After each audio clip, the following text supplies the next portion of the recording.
I used to have the opportunity to do a lot of programs in New Orleans, and to get there from my home in the Bay Area, you almost always have to change planes in Dallas. And my writing partner, Luke Barber, who's one of my best friends in the world, lives in Dallas. So whenever I was in town, we would try to get together. And one time, I noticed I was going to have a 90-minute layover in DFW. So I called Luke up. I said, Luke, if you come out to the airport to meet me, I'll treat you to dinner. We were really, really excited to see each other. And unfortunately, as happened all too often, my plane got delayed about an hour in San Francisco.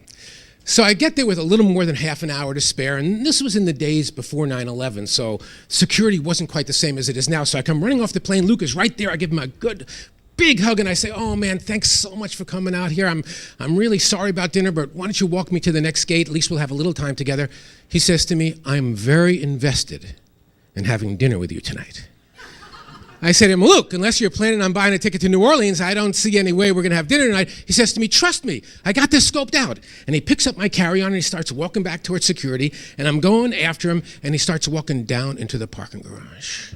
And I'm thinking, wait a minute. There is no way we're going to get in his car, drive someplace, have dinner, and get me back in time for my plane. But then I think, okay, this is one of your best friends in the world. This is the guy you use as a model of stress-free behavior when you do your stress management talks, right? He says he's got it scoped out. Just trust him. So for once in my life, I just relaxed and gave over responsibility. And so we're walking along, and we go into the parking garage and over to the place where his car is parked. And in the next stall, he has set up a little folding bridge table. And he goes in the trunk of his car, he takes out 2 chairs, he takes out a tablecloth, he takes out a candelabra, he takes out champagne and glasses, he takes out hors d'oeuvres. We are sitting there toasting each other, laughing together, carbon monoxide fumes all around us. People are driving by like they can't believe what they're seeing. With about 10 minutes to spare, we put everything back in his car, we get back to security, we get back to my old gate, American Gate 23. What he has not scoped out is that my next flight is leaving from American Gate 31, which is in the other terminal. All right? There's no way I'm gonna make this plane.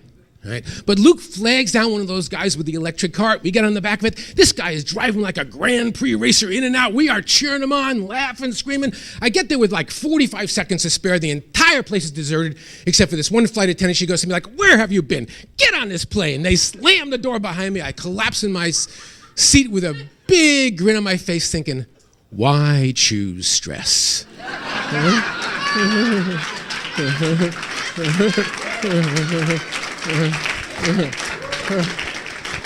It all works out the way it's supposed to work out. But you know, I'm sitting in my seat and I think, this thing happened so fast, I didn't even get time to thank the guy.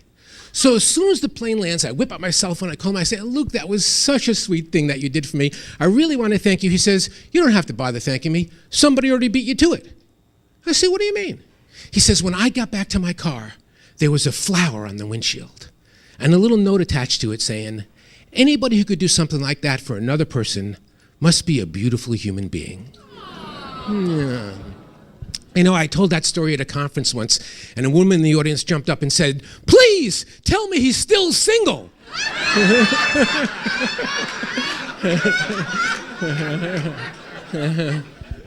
Which he is not, by the way.